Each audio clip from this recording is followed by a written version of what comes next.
Very smart. So a warm welcome to you all. This is Vikram. So I'll start by explaining what is Dream Blueprint. So this is an event that we do to bring all the stakeholders in the real estate industry together to work towards greener homes, sustainable buildings, and to make them understand how it is possible together, what are the latest innovations, what are the latest tools, and to get the discussion going on how can we together move towards a better sustainable real estate industry there.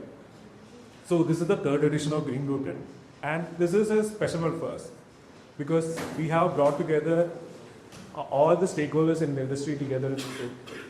So from the developers perspective, an architect's perspective, we have consultants here who are configuring buildings, and also we have the buyers who are actually so end to end. We have all the stakeholders joining this event today. So the first session of the event is a panel discussion. So this event is in association with Kradai Youth Wing. So Kradai Youth Wing is a very proactive wing of Kradai who's working towards bringing greener buildings and take actions to bring the green buildings into the industry to penetrate that thought and take that leadership to bring more and more sustainable buildings into the industry through Kradai. And also we are joined with BAF, Bangalore Apartment Federation. So BAF is an organization consisting of more than 1,300 resident welfare association and more than 2 lakh households. So it is a very strong and large voice of apartment owners in Bangalore. So we are joined both by a builder's perspective, an architect's perspective, also through a buyer's perspective. So for the panel discussion, we have Sriram Kuchimanchi, founder and CEO of Smarter Dharma, joining us, and with Sanjay Bathija, who is the Vice President of Architecture and Design at DivyaSree Buildings, who has more than 20 years of experience in architecture, and he's the former president of Bangalore Apartment Federation, and he has been huge voice in bringing sustainable innovations to all the apartment and bringing that some initiatives from a RW perspective. So welcome Sanjay and Vikram to this session. And you over to Sriram for the... Hi, good morning. Thanks, Angel, for the pro, and I like that we are a smaller group and we love this space for this. It's small and the reverb is not too bad. And sometimes we don't even need mics. We've been doing good sessions here and had a way to engage people. This is something, like he said, we're very excited. We've been very keen on bringing developers and buyers together. I'm showing like this, it's unfair to only show to Vikram, but the idea that there is Bangalore Apartment Federation represented. So I'm going to, there's no massive formal introduction, please come. So just a 30 seconds on expounding on what Agil was introducing. You all have heard of us, obviously, and that's why you've come, and thank you for that. Saturday morning, a couple of videos on Bangalore's traffic, which I hold off for a few seconds. For those of you who do not know, and part of the repeat for those who know, we are Smarter Dharma. We've been in the space of urban sustainability challenges. Focus a lot in Bangalore. Today we are across the country. I'd love to say we are a for-profit, very activisty company, but my team complains that we are not-profit salaries. That aside, we have been very focused on addressing urban climate challenges. Very quickly, we understood that buildings are critical here. We are here, you're all here because we've understood that buildings, just data-wise for you, buildings are responsible for nearly 40% of all greenhouse gases today. Now, as scary as it may sound, buildings also have an immense potential to decarbonize for the least capital. Then that suddenly made business sense also for us, saying, hey, let's start focusing a lot on buildings. Double click further, we start realizing and design is where we need to really make it different. This building is done, there's a lot of cement which is loaded to this, I can't change it. Of course, we can do other stuff to improve. But if a new Samargata foundation is going to be built, can we build it with zero cement? Can we build it in such a way we should not be running an air conditioning? These are certain things we want to get into. So how do we do that? We've had different success. We have influenced about 25 million tons of carbon over all these years, 23, 24 million tons square foot of constructed area, 5-6 cities in the country we've been present. But core to all this for us has always been that how do you empower the decision maker? A buyer, is the buyer empowered to ask the right questions? I was speaking at a conference here in Delhi, and it was done by WeWork. It was their sustainability summit. So I actually asked, okay, there were about 400 people. How many of you are in the market to buy apartment? A lot of people raise hand. How many of you have asked where do you get water from? It's a very simple thing, right? We don't, and we sign off saying we're the developer, and I have built empathy towards developers today. I didn't have initially. I was like anybody else to say developers are at fault for everything. Developers are at fault for everything. They're part. So developers are actually, they are genuinely wanting to do the right thing. There are so many moving parts in this industry. It's important that all of us sit together and understand. There's no better city than Bangalore to have this kind of Saturday morning to say, let's understand the problem, let's see what we can do. That's been our aim. That's what we started doing a lot of these events. We've had good success in moving the needle. There's some big developers who are very conscious.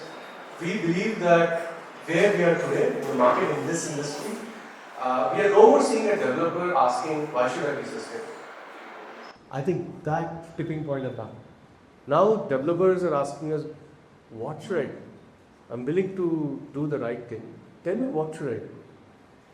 That's where we realized other stakeholders also have to play a role. Buyer has to say, what do I want?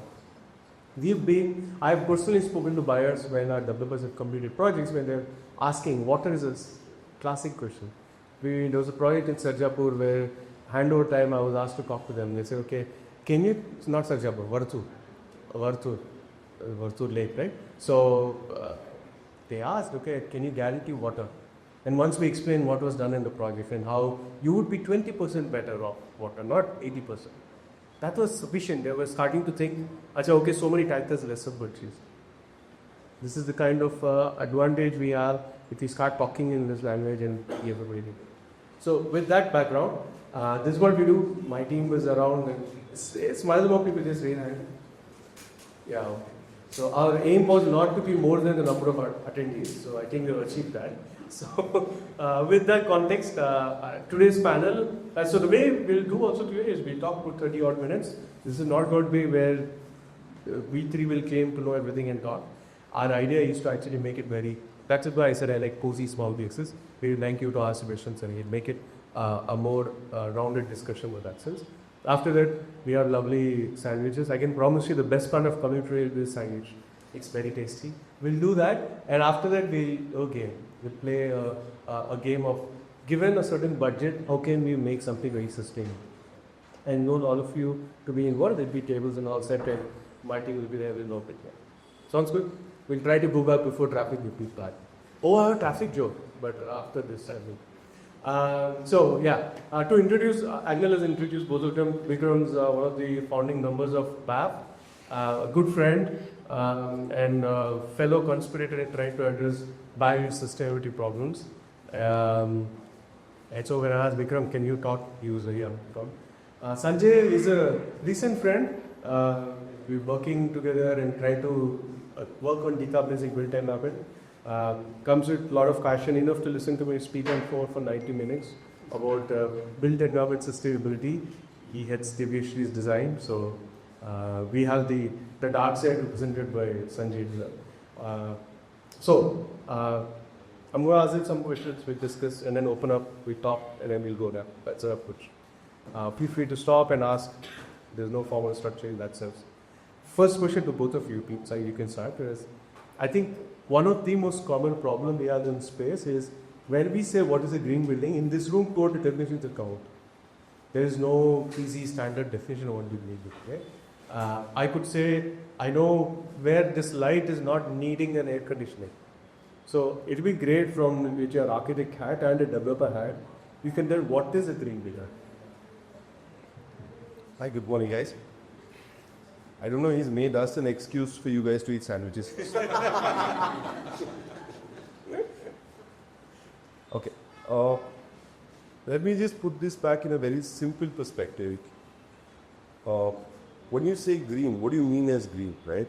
Everybody relates green to some green leaf and green stuff and whatsoever.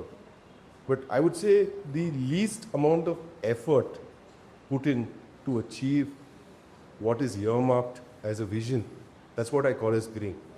It could be anything. It's not to do with your buildings. I think it's also to do with our lifestyles. Do we need that many number of clothes? Green. Your buildings can be green. You may be energy, sustainable or low on energy within your other consumptions, but you're consuming something else. So are you actually green? It has to come from within. I think every effort, I have this very small terminology, which on green is less is more. That's how I would put it in, saying that the least amount of effort put in to achieve what we want to, endeavor towards is green. I would start my opening remark with that and pass it out to Vic. He's given very philosophical touch to the conversation. That's why you figured. Yeah.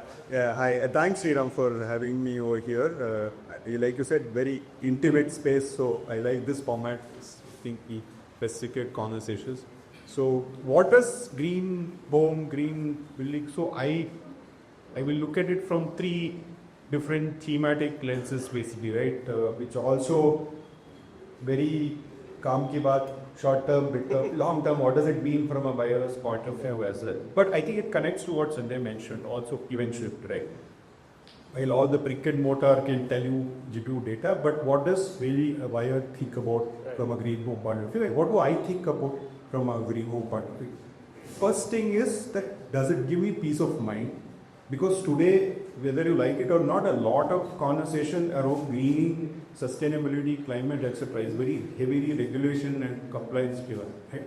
So me as a buyer, am I buying a home which broadly protects me and ensures that I am compliant in a whole load of different regulatory frameworks and helps me live with peace of mind? That is point number one, right? So I would look for a green quotient peace of mind when buying a home. That is one thing and largely corresponds to compliance. Second is it economically viable, right? That's more the midterm thinking, right? Where you say that, hey, over a period of time, does living in a green home help me save money, right? In terms of maintenance costs, efficiency, effectiveness, and that goes to what Sanjay also mentioned. He's saying that am I being forced to consume efficiently and effectively, which then eventually brings my cost of sort of maintaining that asset down. Is the second level. So is that efficient and economic enough to that should correlate to going green? And third is the eventual longer goals, which comes back to your point about the buildings being the biggest contributor of greenhouse gases, etc. Is whether does it allow me to be healthy over a period of time, right?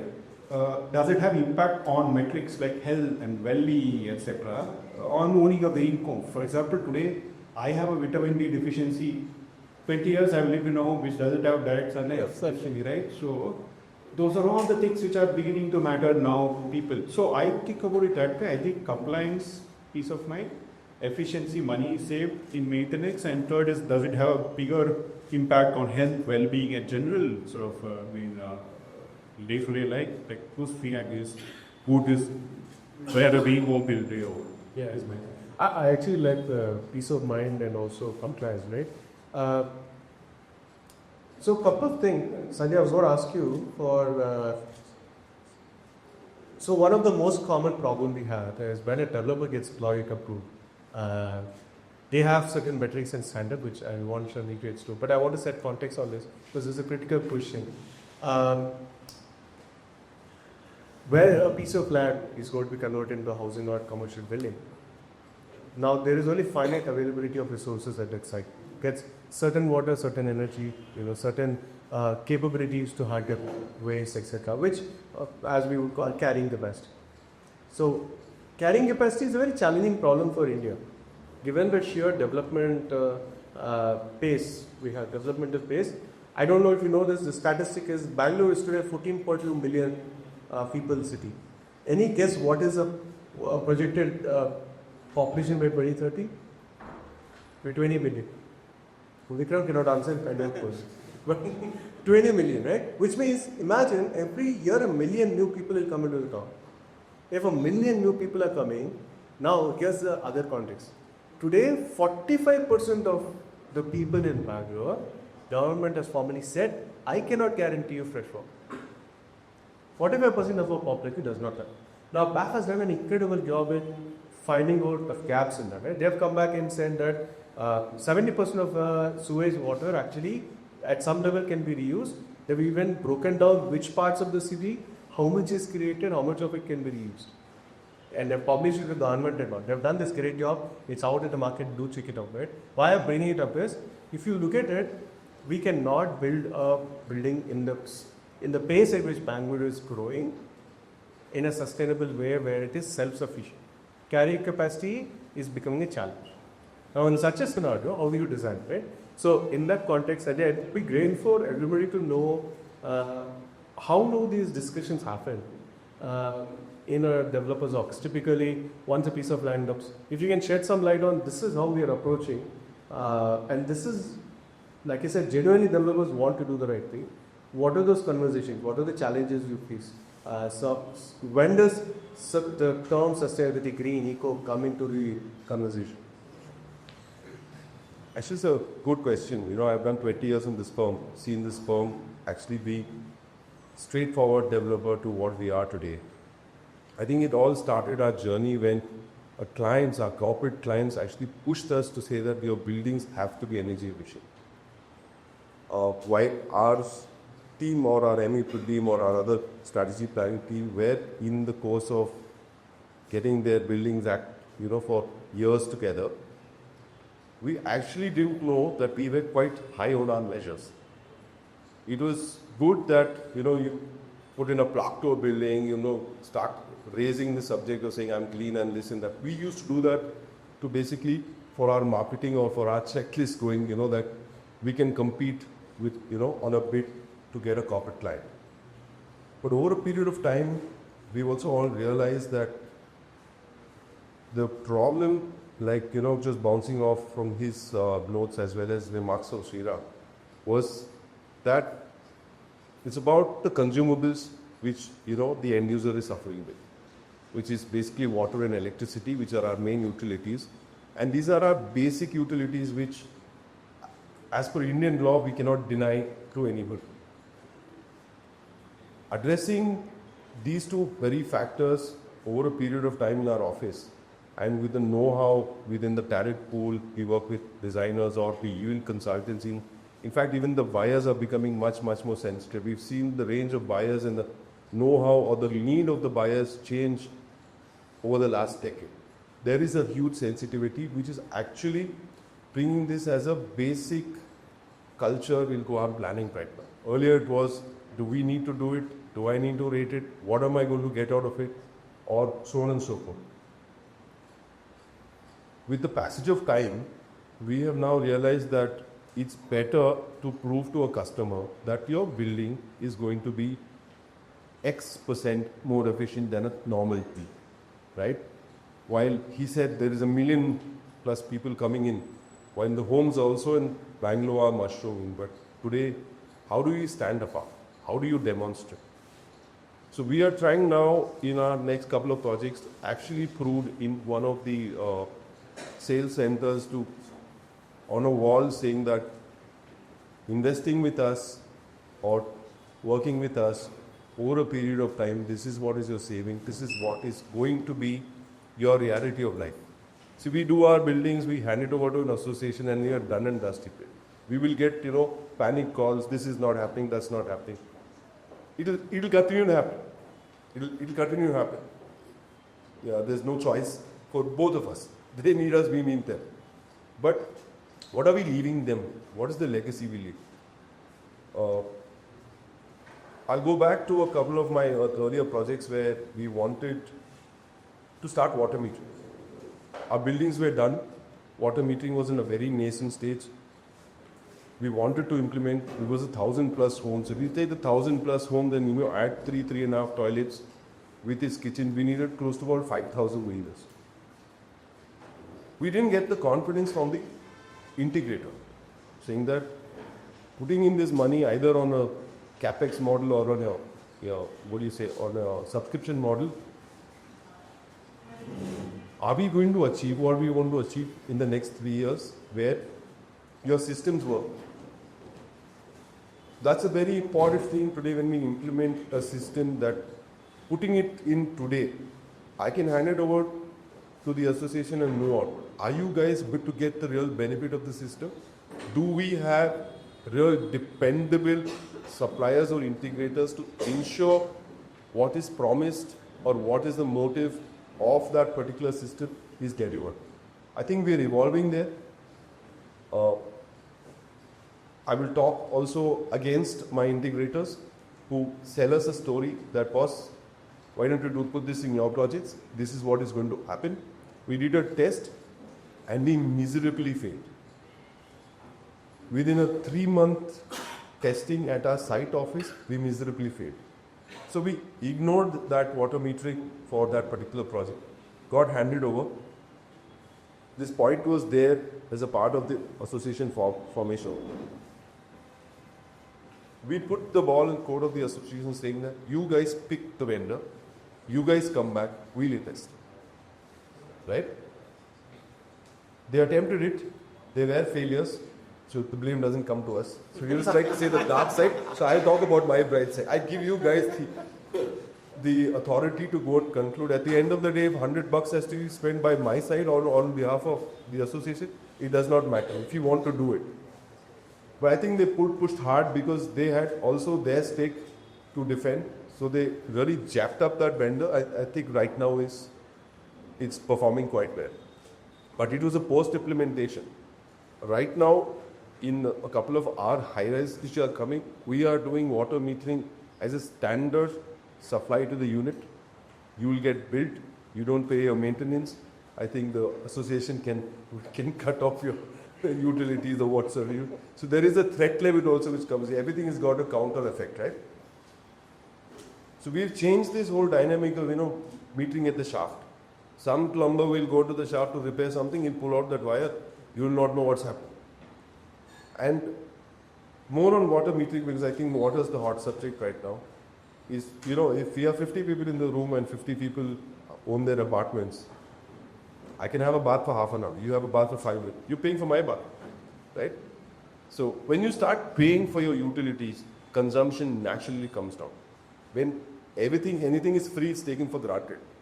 So it's good that this enforcement of billing is coming, which naturally reduces the load on the grid.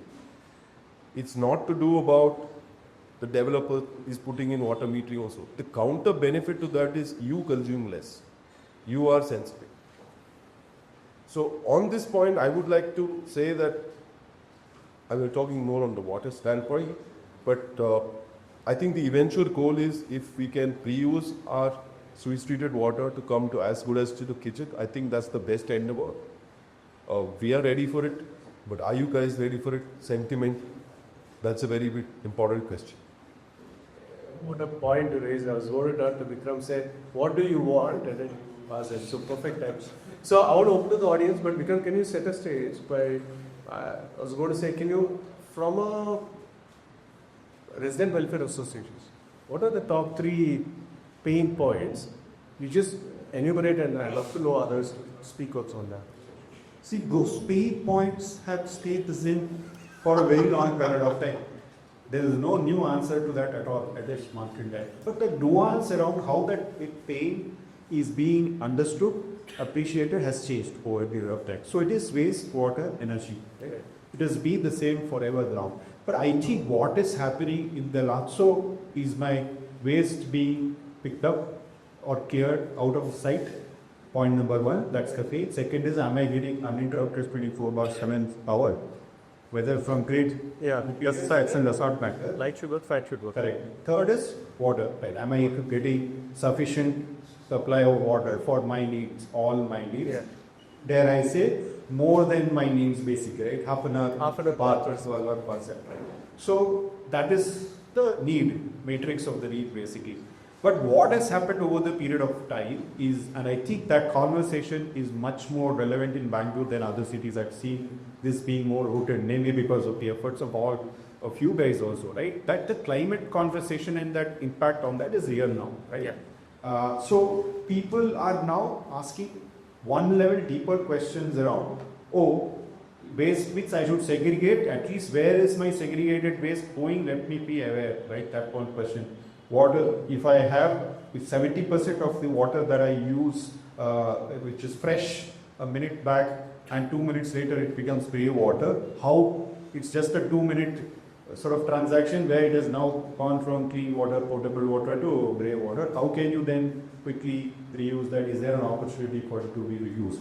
Power, can there be sustainable power, green power, rooftop, solar, all those conversations are slowly coming into the picture. People are now interested.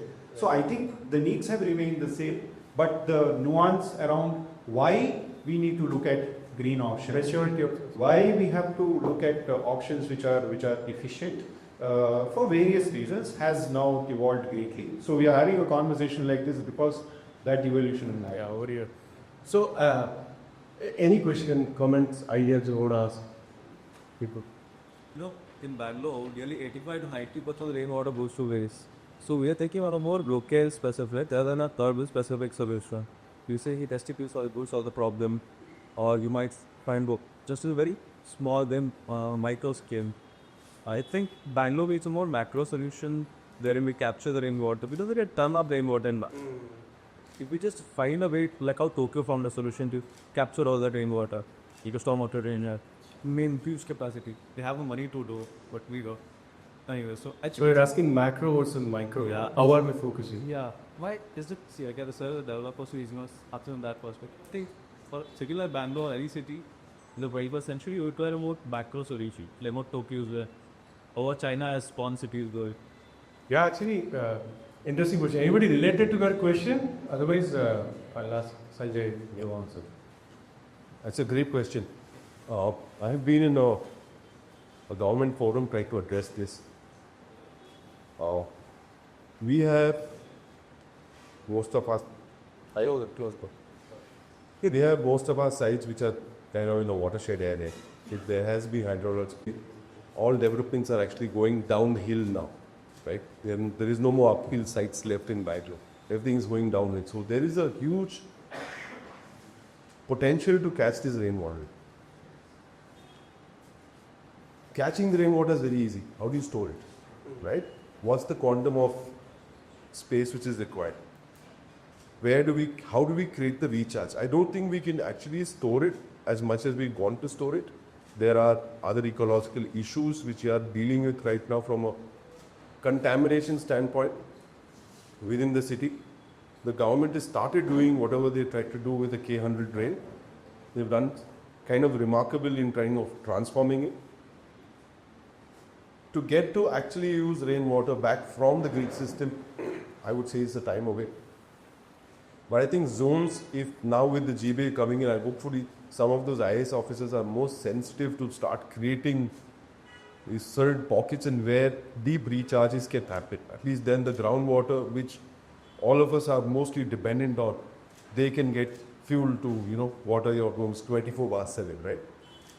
But from a developer standpoint, what we are doing, or we are forced now to do based on compliance is to capture the rainwater to a particular extent in our waste mix, which we reuse back to dose back into the system. In a couple of our commercial projects, we are actually filtering that back and bringing it back to reuse. But I would say a lot of this is possible if we start doing a new study which we have started right now, which is called the Bungaru well system. I don't know how many people are aware. It's a kind of a study which you can store water under the ground without creating the cost on sumps, right? So they come down with, figure out where are the fissures, they hydroblast those areas, and there is a natural aquifer which is set. How much can you reuse that water is great, we can. But then there is sometimes something which is called compliance risk, where if I'm going to go and keep storing that point of water, who's going to reuse that water? There is a question which is coming on the compliance of that.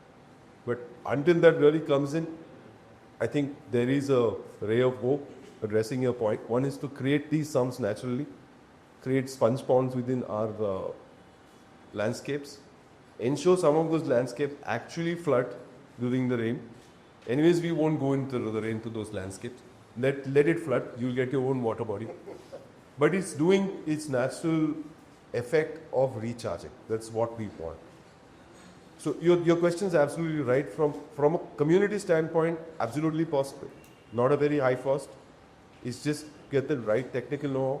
But from a city standpoint, I can give clean water back into the system. But is the system ready to pick it up clean and store it? Or maybe within all our lakes which are there in the city, can they do a bifurcation? Can they do a layering of filtration which is natural? Because there is no money for energy for these such large infrastructure projects to reuse, because nobody is willing to take the responsibility for health and hygiene on such kind of water sources from a government standpoint. That's the point, like you said, Tokyo, Singapore. They have no choice. They're doing it, right? We have the choice. That's why we're not doing it. Good point. Adam, can I quickly respond to his point? What's So my point is, it is neither micro nor macro. It's not an exclusive this or that kind of an approach, right? You need both those approaches. I'll give you a simple comparative example, not the freshwater rain example, but on the treated water side.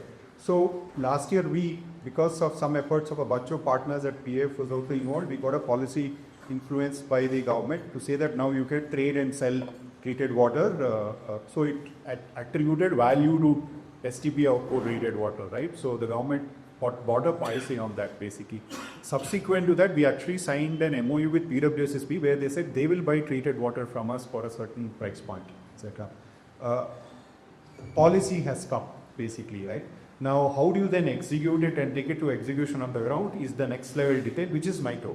So finally, after a year or so, we have now realized that PWSSB has come up with some mechanisms. They have floated a tender where at least from 2 or 3 different apartment communities, they are now creating a pipeline for the treated water to go from that STP to the nearest lake basically. So they've tendered that, etc. It's taken 1 year for that. So I think a macro policy level push combined with a micro community level execution approach is the way to work. Even for rainwater harvesting, I think that kind of an approach is required, right? Where it is not this versus that, it is this and that. You say?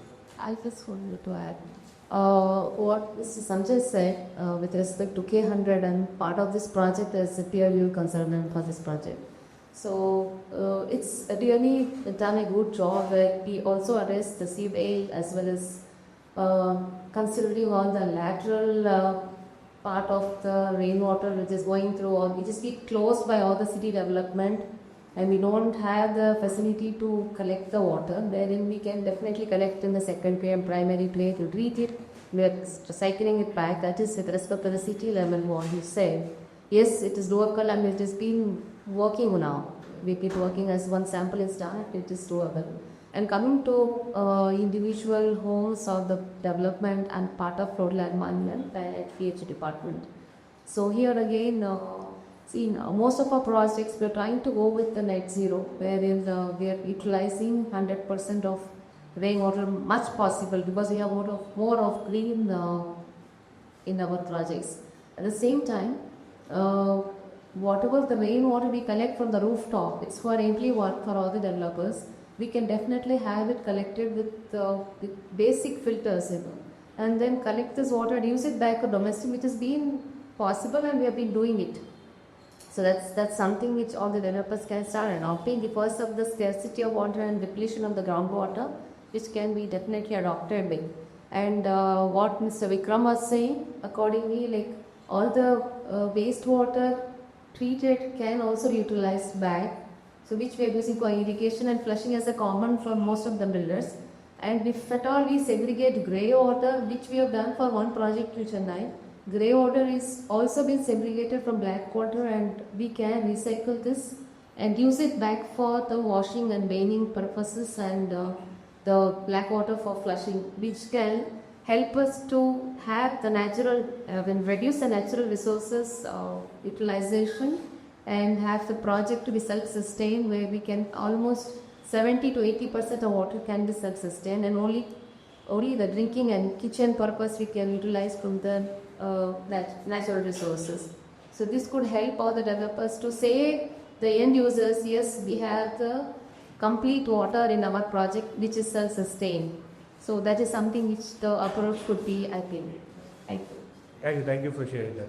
Actually, it's a good segue into what I wanted to talk next. Was, see, one of the challenge, again, how many of you are pursuing RWPs or from BAP or living in apartments? Okay. How many developers you have? Don't be shy, raise it through. Yeah, so thank you. The reason I'm asking is, see, one of the challenge we are having, like she said, 70 to 80%, or we will try to maximize. If you realize that definition of green is last year in the apartment, somebody who spoke before me, he said this. He said, we take a lagta hai approach. Ye green lagta hai. This should be sustainable, right? And that's a big challenge actually in the space. If you see, there is a lagta hai to cannot work, right? Lagta hai means chalta hai. Chalta hai means status quo.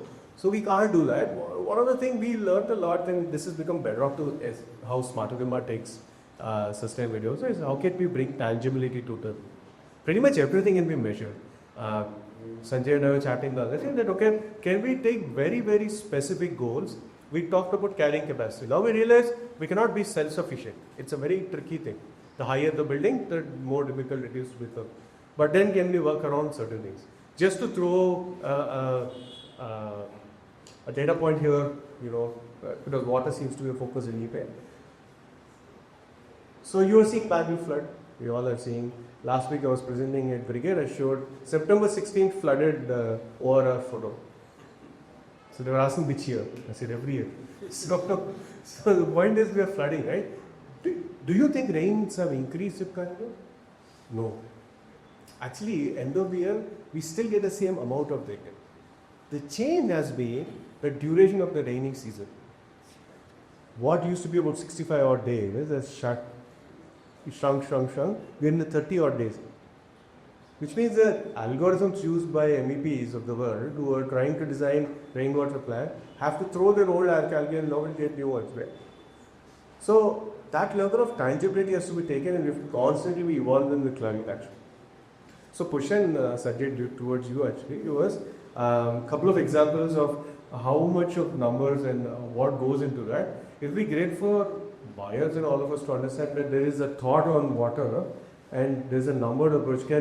Do you think we will reach a point where your CSC is going to tell us, look, you would buy this many lesser tankers, or you would be self-sufficient in spite of a drought when Bangalore runs out? I'm not saying if, but I think when Bangalore runs out of water, right? So.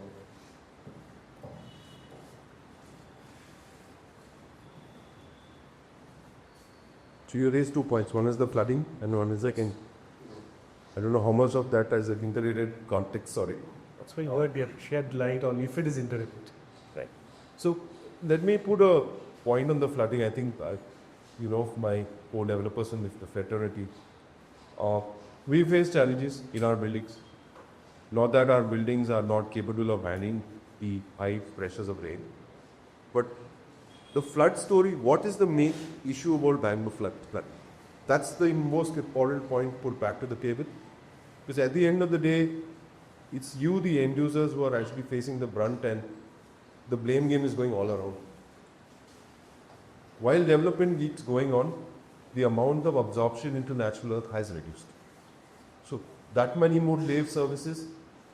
We have a study in and around the East Bangalore area where at one point of time we were close to about 70-75% of permeable surfaces, which is right now come down to about 40-45, and in the next 5 years can come down to maybe 15-20%. It's only the evacuation of that flooding water which is very, very important. So if your drain networks, your lake networks are not clean and they don't have the capacities to take water, that's when the flooding happens. The overall flooding, actually speaking, I have in-depth knowledge about it. I won't share name, but the overall flooding, actually first the major flooding which happened was actually because the drain was clogged. Yeah. There was no drain to take the water, right? So you can't blame the developer that he generated that much amount of water and put it on the road. It is going to happen. You gave the plan sanction, that's the kind of development which is going to happen, right? With the road infrastructure work happening and the departments not talking within one another. One quick example, on Double Road right now, they are doing the road renovation. There are 5 departments working. Each of those 5 departments are excavating, doing their work, filling it up, right? So somebody is actually damaging a drain. So the outlet to our community where we stay is clogged. So every time I enter in towards our community, it's clogged. It just takes a little bit of a shovel actually to go and open up that thing, and within 5 minutes it's clear. So with respect to urban flooding, I think the biggest help that the developer fraternity can do with the government is to partner with them on a CSR basis or on a specific party basis to ensure that the evacuation of the drains going to the first catchment points are dealt with. Then comes the desilting of those particular lakes and so on and so forth. If you spoke about Vartur, right? So the Belindur lake, the drain which gets into Vartur, they pick up the water at a pumping station and send that water up to Kola. That's where a lot of Vartur's water goes. But if one goes back to the Google Earth and sees, there is a blockage right at the entrance of Vartur Lake. We would have been happier if the blockage was downstream. We have a problem with the blockage is upstream. So that's where the backup happens. Actually, there is no business for Bangalore flood. With the kind of money which has gone into the drains, into the city has actually gone down the drain. And with respect to your second question about the quantum of tankers or the quantum of water, I think based on a particular project, talking about fair size of about 300-350 apart, which is the project, I'm quite certain in the next endeavor we should be able to get down that tanker capacity by about 40%. Okay, that's a great goal, and obviously I'm setting them up because we help in tie you guys in sustainability. But thanks, Adi. Vikram, last question which you open up. Over these years, what we've learned is it's going to cost about 3% increase in capex roughly to build something sustainable. For a developer who's spending roughly 3,000 rupees per square feet, it's hardly anything. No developer has told us I don't have the money. I can very confidently tell you that developers, 10 years ago I would have had a different view towards developers, now I have the community towards it. So I'm telling you in the right context that they want to do, right? That's the cost. So the question to you is, see, there's a misnomer that sustainable is expensive. The developers, I'm not saying is very expensive. It is the extent of boundary is where the challenge is. But how much the buyer? Because the developer will say, okay, I need to spend a little money. Are you willing to share? So one of the developers we worked with today, we have tested this. This is the second project, and overall in the city there are about 5 projects where there's an idea for green free float. So the idea is when you're buying in your cost sheet on your apartment cost sheet, you'll find pool facing 10 rupees per square, right? Or 11th floor beautifully view 30 rupees per square feet. Now imagine there's a green fee of 100 rupees per square, right? And the developer is going to talk to you saying you will have this time, like you said, 40% there's a kinder and heavies, etc., etc.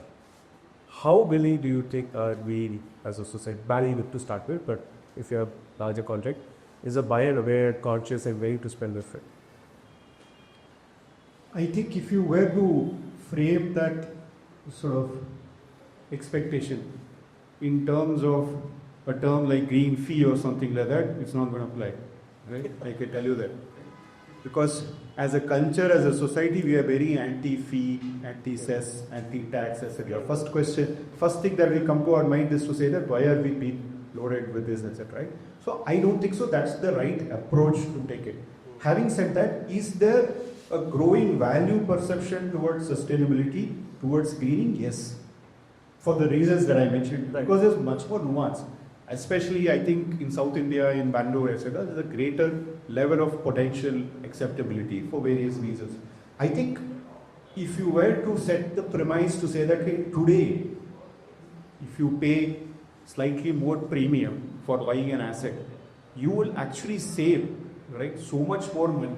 Most of the work that we have done in BF is actually to prove that point. Right? We are today doing retrofit solutioning. Because anyway, compliance is coming down hard on you. You have to pay this, that, etc. STP, CFO, that is anyway costs are increasing, which is essentially discouraging. Polluter pays principle has crept into this whole thing to say that if you do something wrong, I will charge the hell out of it, kind of stuff. So the cost of maintaining and running, and usually the house that you buy is the most expensive asset that you anyway invest in, basically, right? It is possibly the most expensive asset in your life, SAP.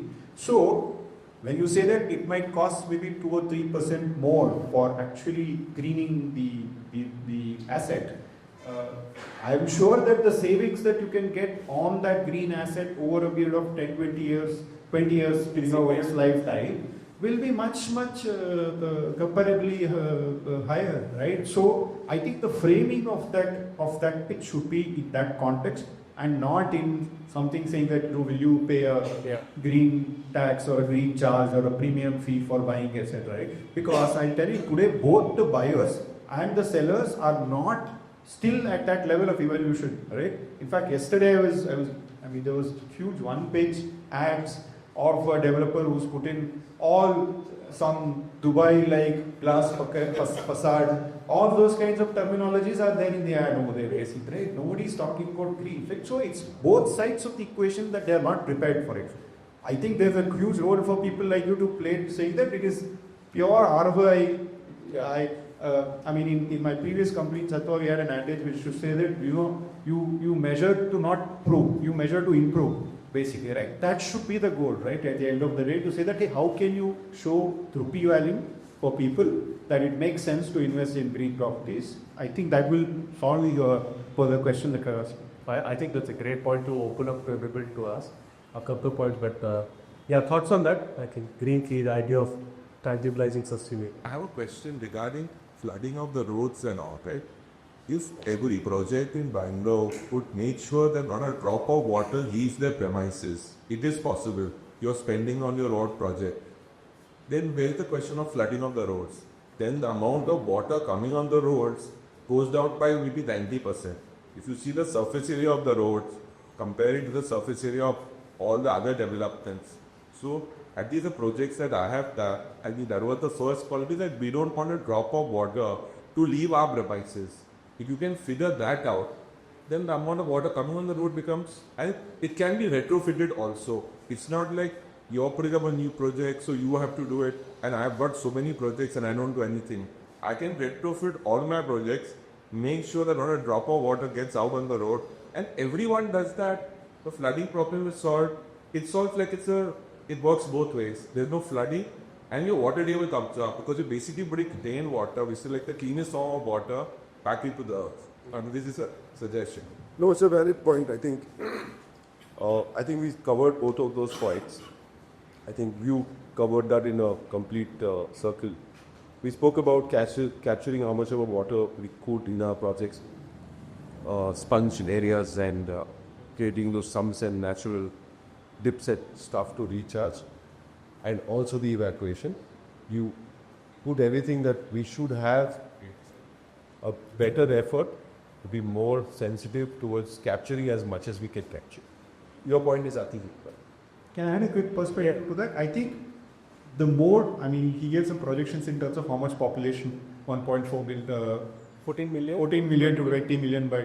So there is only going to be more and more denser packing of people, buildings, etc. We can't avoid that. Right? So the carrying capacity of the land will B, it will get limited, right, to that extent. So yes, you are right, and a lady over there also pointed out, we have to have systems where I think that's the best form of capturing and improving the groundwater levels at source itself, right, wherever you are basically, right.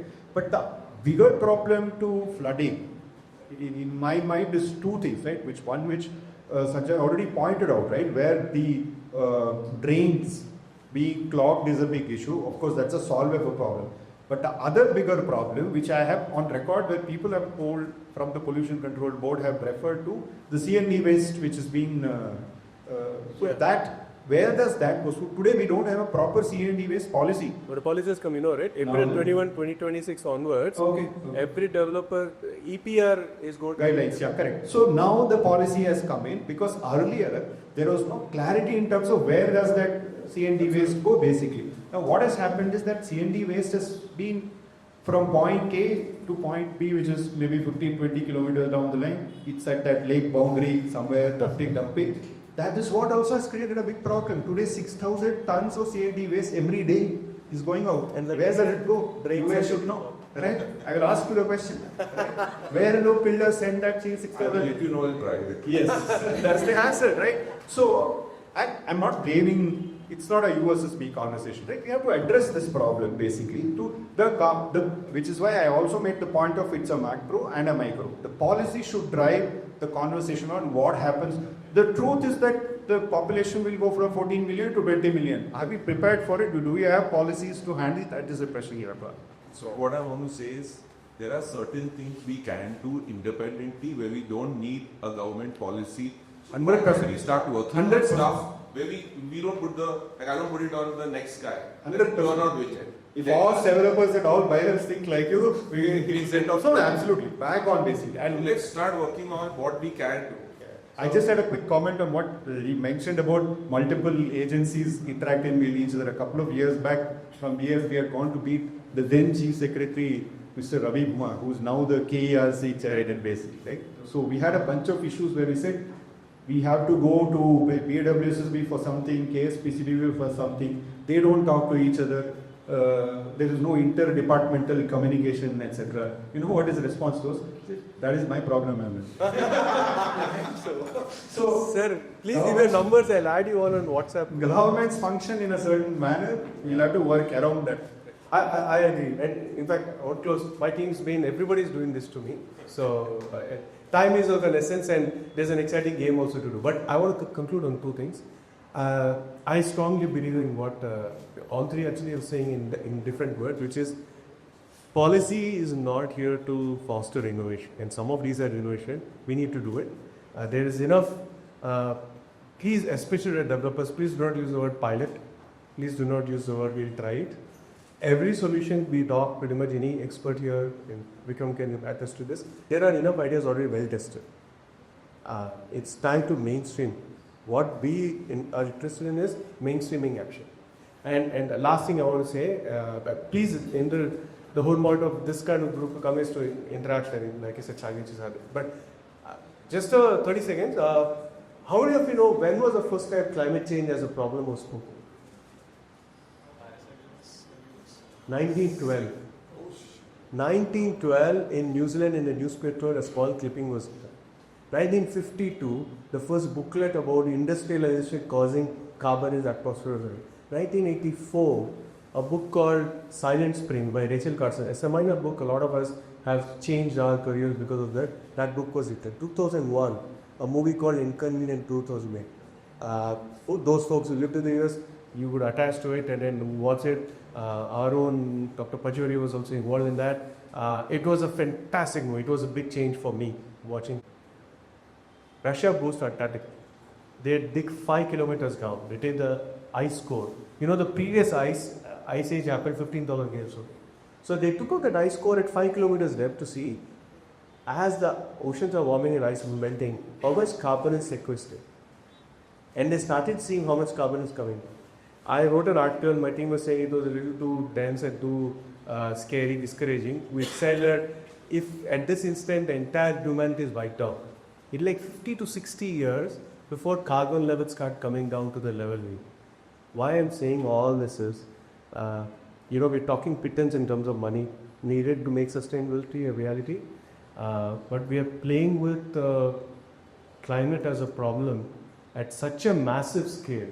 That the impacts we are normalizing the impact as opposed to the action, which is scary, right? We're getting used to in October in Bangalore having an air conditioner on a cloudy day is a abhorrible thing, is an aberration, right? It should not happen. It should not happen. It happened. The Secretary of UN said this the other day when an orange top said climate is all goes, right? And I love this statement. I really wanted to say that. He said that the science demands action, law commands action, economics are compelling it, but the most important, people are calling for it. I think it's a wonderful thing, and all of us have a role to play. So the idea that it's only one, it's a developers only, it's only smartphone, it's only buyers or government, I think all of us have a role to play. So thank you for coming. Thanks to both of you for